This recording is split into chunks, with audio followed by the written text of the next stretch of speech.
I survived conversion therapy. I was 14. The crazy cocktail, BPD, bipolar, and me. Today's cocktail, Black Russian. That sentence alone still feels surreal when I speak it, like the walls should cave in afterwards from the weight of it all. It wasn't accidental. It was endurance. It was my body staying alive when my mind had already given up. I tried to kill myself at age 14. I won't say how, because that part isn't important. And there may be some sensitive souls reading. What is important is the why. The culprits were the church, conversion therapy, and my mother. This story didn't start at 14, though. It started earlier, like most things do. I was outed by my mother at age 11, not too long after my father had been murdered.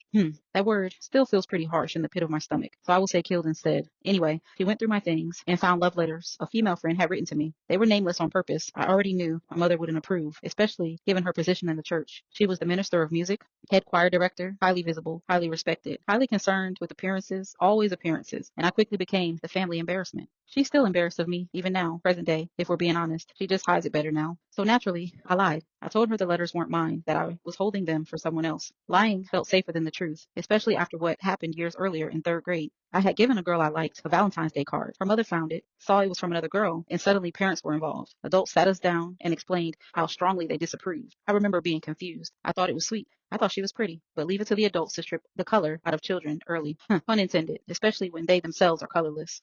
Or maybe she was just deep in grief. I'll give her some compassion here. Needless to say, that distraction worked in my favor for a while. Fast forward to 13, I could no longer hide my sexuality, thanks to a nosy-ass church lady who was also the neighbor who told my mother she saw me kissing a girl on the front porch. That girl was my 18-year-old girlfriend at the time, who I had lied to and told I was 16, and my mother wasn't even home when it happened. When she got back, all hell broke loose. She beat my ass like I had stole something, like I was a grown woman in the street, like I was a runaway slave. My point is, her fists were heavy and her tongue was sharp. This all happened in front of her husband at the time, my two older brothers, and my younger sister, until her husband finally pulled her off of me. It was a real bad day. When she was through, I felt like I was just some bitch in the street who had just stolen her lunch money or some shit. Like, ma'am, was this your last meal?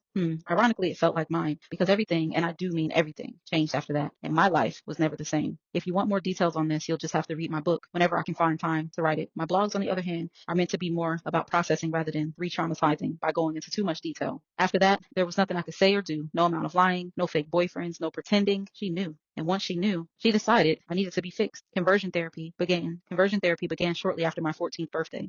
That time in my life is blurry. Trauma has a way of doing that, of erasing details while keeping the feeling burned into your nervous system, you know? What I remember are fragments. 2 exorcisms, Harry services, church 5 days a week, consultation meetings with multiple pastors, hands on me, voices yelling demons out of me, people praying at me, not for me. I don't know how long it lasted. Weeks, months. Time didn't make sense back then. All I know is that eventually it broke me. That was the first time I tried to take my own life. I survived. I survived being told that who I was made God angry. Abomination and detestable were the words most commonly used.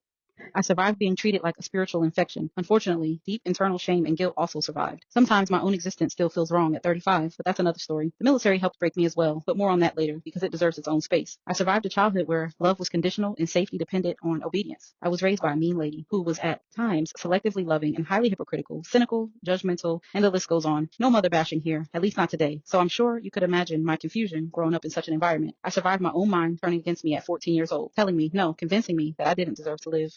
I'm here now, not because it didn't hurt, but because I survived, because something in me refused to disappear, even when the people who were supposed to protect me became the ones who caused the most harm. This isn't a redemption story. This isn't forgiveness. This isn't everything happens for a reason. This is the truth. This is the first time I tried to die, and somehow I'm still here. The crazy cocktail continues. Cocktail, please.